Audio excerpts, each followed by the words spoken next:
J'ai donc en face de moi Robert Baptiste. Alors le nom c'est Robert ou c'est... Donc le nom de famille c'est Robert, voilà. Robert, et votre pote c'est Baptiste. Voilà, d'accord. Alors vous avez une spécificité intéressante sur Mars, parce que bon, on est quand même dans une commune rurale, disons-le. Oui, tout à fait. Et vous êtes agriculteur-éleveur. Voilà, c'est ça. Donc je suis éleveur. Donc sur la commune de Mars, j'ai des chèvres. Donc 200 chèvres. Ah bon, oui, voilà, 200 chèvres. C'est pas tout petit là. Et comme on est donc sur le département de l'Ardèche, on est donc sur la zone AOP Picodon. Et donc je produis du lait en signe de qualité en AOP Picodon. D'accord. Voilà. Donc en fait, après, alors comment ça se passe la distribution? Parce que vous allez nous parler de la traite et tout ça, d'élevage et tout, mais la distribution, parlons directement de la distribution. La distribution donc au niveau du lait. Donc après donc mon lait, donc je suis donc tout seul sur l'exploitation, donc je produis du lait, donc sous signe de qualité, et après donc l'entreprise qui me collecte mon lait, donc qui est basée à Désagne. Donc voilà, me ramasse tous les 2 jours pour après transformer donc le lait donc en fromage, donc notamment le picodon, mais après ils font des tomes, de la faisselle, de la raclette, divers. Ah oui, il y a une grosse... Il y a une grosse palette de fromage. D'accord. Voilà. Alors 200 chèvres, ça veut dire que, c'est de l'élevage bien sûr, que vous allez avoir des bébés. Voilà, tout à fait, une fois par an. Ouais. Parce que ça reste des mammifères, donc du coup, pour déclencher la lactation, il faut une mise bas. C'est ça. Voilà. Donc la mise bas, moi, donc, elle a lieu donc à l'automne, fin octobre, début novembre. Ah oui. Donc je suis en décalé par rapport à la saison, parce que les entreprises ont besoin de lait toute l'année. Oui. Donc certains éleveurs mettent bas à l'automne. Donc mes chevreaux naissent donc à l'automne. Je garde une partie des chevrettes qui vont servir à renouveler mon troupeau. Alors attendez, parce que vous dites c'est décalé, ça veut dire quoi exactement? Eh bien, c'est-à-dire qu'en fait la chèvre est un animal saisonnier. Elle vient en chaleur quand les jours diminuent. Donc c'est-à-dire que naturellement ils viennent en chaleur à l'automne. D'accord. Ah oui. Et donc, pourquoi décalé? Eh bien, enfin, décalé, c'est qu'en fait, je suis en contre-saison, en fait. Moi, les naissances ont lieu à l'automne, et non en février-mars. Généralement, c'est en février-mars. Mais comme je vous dis, en fait, à la base, c'est les consommateurs qui veulent du fromage toute l'année. Donc, les entreprises ont besoin de lait toute l'année. Et donc, du coup, ils demandent aux éleveurs de trouver des solutions pour... Des systèmes pour décaler, en fait, les chaleurs, voilà. En quelque sorte. Et donc, moi, je suis dans ce système-là. Et ça correspond aussi à l'organisation du travail, où nous, l'automne, l'hiver est précoce, et donc les travaux dans les champs sont quasi nuls, et donc ça me permet de me concentrer à mon travail. Oui, c'est intéressant, mais comment on peut arriver à faire un décalage? C'est juste avec la lumière, en fait. C'est tout simple. Oui, donc c'est totalement naturel, quoi. Ah, mais c'est complètement naturel, oui. C'est juste qu'en fait, on allume le bâtiment, j'allume mon bâtiment avec un certain nombre de luxe, et voilà, plus long, et quand on j'éteins, naturellement, les jours sont plus courts, et c'est tout. Ah, voilà. Tout simple, voilà. Ah oui, d'accord, oui, alors je commence à comprendre. Oui, une fois de plus, la lumière montre son effet extrêmement important sur le métabolisme. D'accord, ok. Et comme pour nous aussi. De toute façon, s'il n'y a pas de lumière, on ne fait pas grand-chose. Voilà. C'est sûr, il n'y a pas de photosynthèse, on sera quand même un peu embêté. Ouais. Donc, en gros, vous avez 200 chèvres, que vous renouvelez un petit peu parce qu'il y en a qui vieillissent, je pense. Voilà, c'est qui vieillissent, ou qui ne font pas de lait, ou enfin, bon, voilà. Alors, la traite, expliquez-moi un petit peu. Voilà. Moi, je connais très bien une éleveuse de chèvres à côté de chez moi, qui a une machine aussi, puis qui de temps en temps traite un peu à la main pour certaines bêtes qui sont un peu plus difficiles et tout. Ouais. Donc, moi, j'ai la particularité d'avoir un système de traite rotatif. Donc ça s'appelle on va dire un roto de traite, c'est un manège où les chèvres elles montent, et puis je les branche et elles tournent. Donc il y en a 22 c'est exactement, c'est un manège. Alors je veux dire, en marchant, il y a la traite qui se fait, c'est ça? En fait, la chèvre marche sur une plateforme ronde qui elle rentre au fur et à mesure, et moi je fais que le branchement. Et après, donc le système tourne, et quand le tour est fini, la chèvre est finie de traire, elle sort, et voilà. Et ça, en fait, du coup, je branche des chèvres tout le temps. D'accord, mais ça va beaucoup plus vite pour vous alors. Voilà, ça va plus vite pour moi et au niveau de confort de travail aussi, c'est plus agréable parce qu'il n'y a pas forcément faire des allers-retours comme les quais de traite standard. Voilà. Alors vous avez donc une qualité de lait particulière pour justement ce que vous appelez l'appellation Picodon. Donc on doit respecter un cahier des charges, donc notamment interdiction d'alimentation fermentée, c'est-à-dire on donne que du foin. Bravo. Voilà, donc pas d'ensilage par d'urbanage. Le fourrage doit provenir de la zone AOP, donc la Drôme et l'Ardèche. Voilà. Alors, donc moi je produis mon foin, voilà. Je produis mon grain et après donc j'achète une partie du concentré donc pour amener de la protéine, mais qui est obligatoirement non OGM. Voilà. Bravo. Alors, je veux dire donc, c'est tout à fait dans le cadre de notre émission, puisque nous on est plutôt branché sur tout ce qui est biologique, etc., et circuit court, puisqu'en fait vous faites aussi du circuit court dans l'histoire. Eh bien, oui, on peut dire ça, parce que mon entreprise est à Désagne, donc le village à côté, et voilà, c'est une petite entreprise, et c'est clair que voilà, c'est ça. Je ne vends pas directement mon fromage, mais c'est... Mais vous en faites un peu quand même, non? Non, pas du tout. Non, pas du tout. Non. Pour votre consommation personnelle, même pas pour acheter le fromage à Voilà, c'est ça, pour acheter le fromage à mon entreprise. Alors, le temps de gestation en fait d'une chèvre, à peu près, c'est combien de temps? Eh ben, c'est 5 mois. Ah oui, quand même. Oui, 5 mois. Donc ça veut dire qu'elles sont couvertes 5 mois avant pour pouvoir... Oui, voilà, bah donc moi les boucs, je les mets en début juin, fin mai, début juin, pour des mises bas de fin octobre, début novembre. Et puis le bouc, il sait faire, quoi. Voilà. Oui, il n'y a pas besoin de lui expliquer. D'accord, ok. Alors en fait, donc les chèvres sont en liberté pendant une grande partie de l'année. Et ben donc, oui, une particularité aussi de l'AOP, c'est qu'il faut dès qu'il fasse beau, qu'elles aient accès à l'extérieur et qu'elles puissent donc pâturer. Donc moi ici, on est dans des zones de montagne où il y a de la prairie naturelle, il y a des parcs. Et donc, dès les beaux jours, bon, c'est un peu plus fragile que les vaches, mais on va dire voilà, fin avril, début mai, donc les chèvres vont devoir manger. La chèvre est plus fragile que les vaches. Ça craint un peu plus le froid, oui, au niveau du froid. Donc, du coup, voilà, elles vont dehors début mai jusqu'à septembre. Mais vous faites du bovin aussi ou pas du tout? Ah non, pas du tout. Pas du tout. Non. Moi, j'ai toujours trouvé que les chèvres étaient plus intelligentes que les vaches. C'est pas gentil pour les vaches, mais...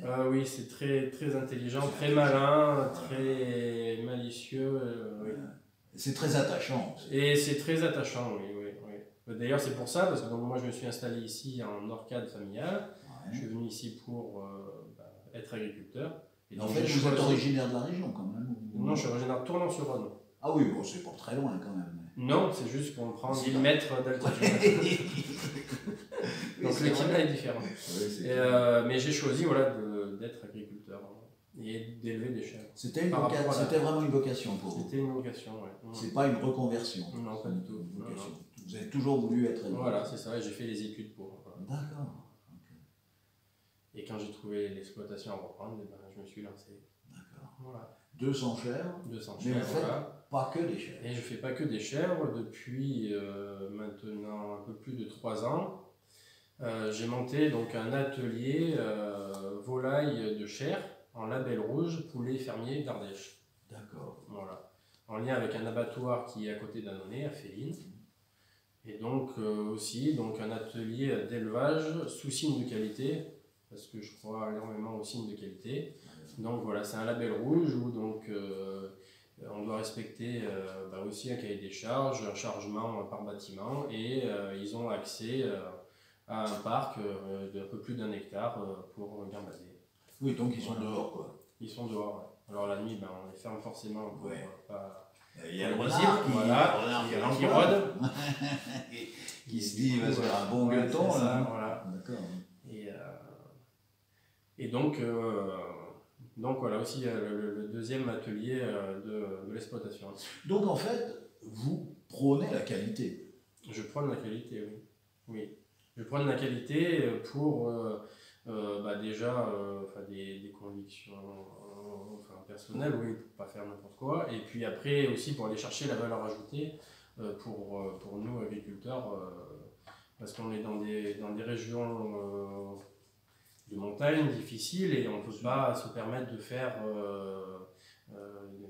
des choses, de l'alimentation standard. Tout à fait. Et on a la chance d'être dans des belles régions et où il y a des signes de qualité qu'on a mis en place, la profession a mis en place. Et donc ben, il faut être là pour... Vous pensez quand même que le marché qualitatif prend une place importante maintenant? Ça commence à... Oui, parce que le pourcentage n'est pas énorme quand même encore. Non, mais ça prend de plus en plus de place. Les gens se rendent compte que voilà, il faut manger... Manger bon, hein. Manger bon, manger peut-être un peu moins, mais bon. Ouais. Et pour la santé, et puis pour nos évident. enfants et les générations futures, de ne pas faire n'importe quoi. Ben c'est ça, c'est ça. Alors, donc Mars, vous n'êtes pas martien, mais je ne sais pas si on est martien d'ailleurs ici, marsois, martien, ça fait un peu décalé. Mais donc, vous êtes arrivé de la vallée, voilà, vous êtes venu en montagne, voilà. Vivre en montagne. Vivre en montagne, pour la qualité de vie, j'en suis très heureux. Ouais. Des gens qui maintenant commencent à en avoir ras-le-bol des villes, quoi. Il y a quand même un retour vers la campagne, vers la montagne, vers... Oui, les gens reviennent, ouais. Donc, heureusement. Et puis on a la petite région avec Saint-Arève, le Chambord-sur-Lignon est assez dynamique et c'est clair. On a tout ce qu'il faut pour voilà. Alors, être un éleveur, c'est travailler 24 heures sur 24, 365 jours sur 365. 365 jours sur 365, oui. 24 heures sur 24, on va pas dire ça parce qu'il faut quand même arrêter. Oui, mais peut-être en période de vélage, c'est pas... De vélage, oui, de chevautage, mise bas. Non, pas forcément. Pas forcément, après c'est des habitudes qu'on a de nos animaux, mais après les journées sont plus longues. Mais voilà. Après c'est plus bien, les chèvres se débrouillent bien. Oui. Puis elles attendent l'éleveur. Donc quand j'arrive à 6h, elles m'attendent et elles mettent bas.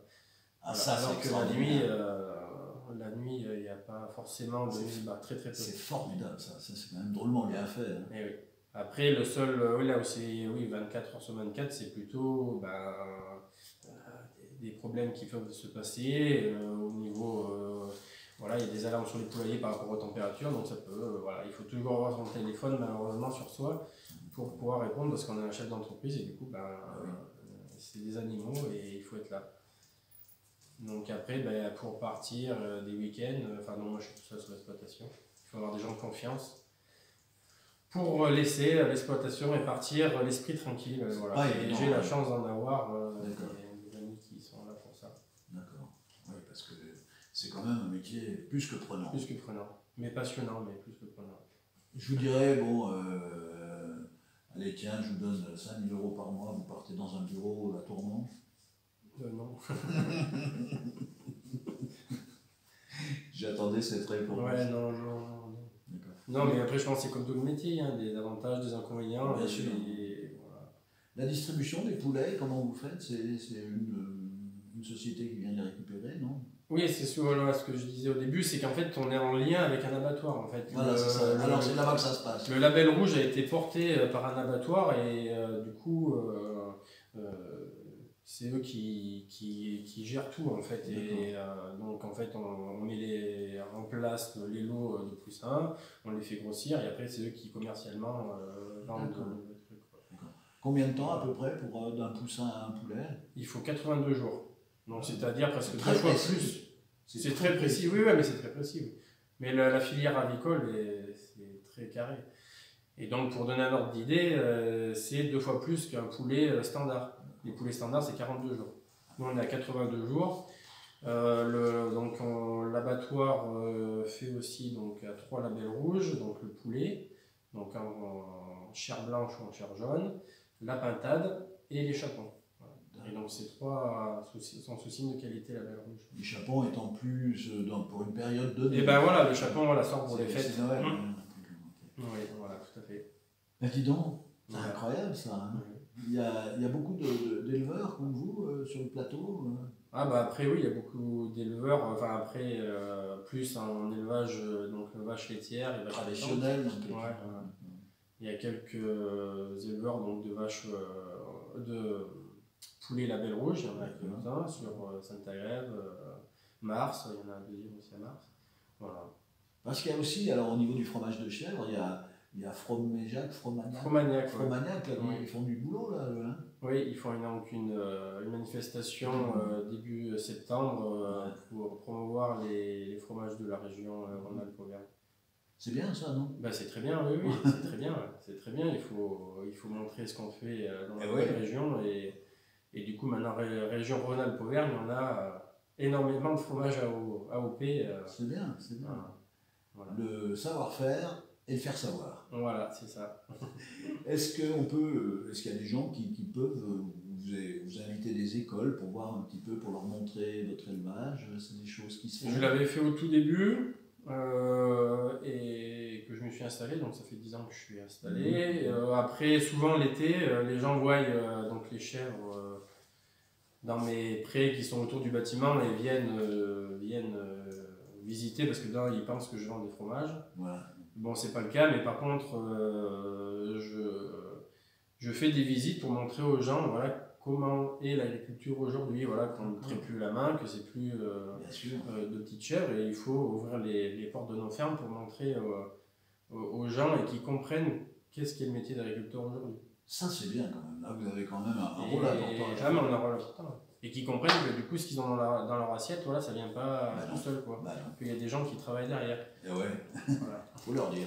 Alors, si quelqu'un veut, ou un groupe veut vous rencontrer, ils peuvent vous appeler Bah après, je fais pas de pub. Après, si c'est vraiment des gros groupes, je pense que le mieux c'est de joindre la mairie et ils ont mon contact. Je suis conseiller municipal. Ah bon, en plus. Mais voilà, je veux pas en faire une activité. C'est plus de dire, voilà, c'est souvent comme je vous dis l'été où il y a beaucoup de touristes ici et ils s'arrêtent pour voir. Mais vous ne sortez pas le fusil quand il y a des gens qui viennent. Non, pas du tout. Pas du tout. Vous les acceptez. Pour leur montrer, je crois que il y a quand même un côté didactique important. Parce qu'après, je pense qu'il y en a beaucoup qui ne se rendent pas compte que l'agriculture a aussi évolué, comme tout. Et qu'elle s'est mécanisée, qu'on a beaucoup des fois d'appareils électroniques, et voilà, mais c'est... Faire comprendre aussi la qualité, je crois que c'est essentiel. Et faire comprendre la qualité, voilà, et que leur dire, voilà, il faut payer au juste prix pour qu'il y ait une rémunération pour les agriculteurs et manger quelque chose de qualité. Voilà. On ne pourra pas vous enlever de votre boulot, hein? Ben non. Mais en tout cas, merci infiniment pour ces explications. Le coût de poulet de qualité qui met le double de temps pour grossir, ça c'est impressionnant. Et oui, tout à fait. Ouais. Mais c'est là où on voit la qualité. Évidemment, la chair n'a plus rien à voir. Voilà, il n'y a pas de miracle. Et j'ai appris qu'il y avait des poulets à viande jaune et des poulets à viande blanche. Voilà, la chair, ouais. On apprend toujours. Merci infiniment. Merci à vous. Ouais.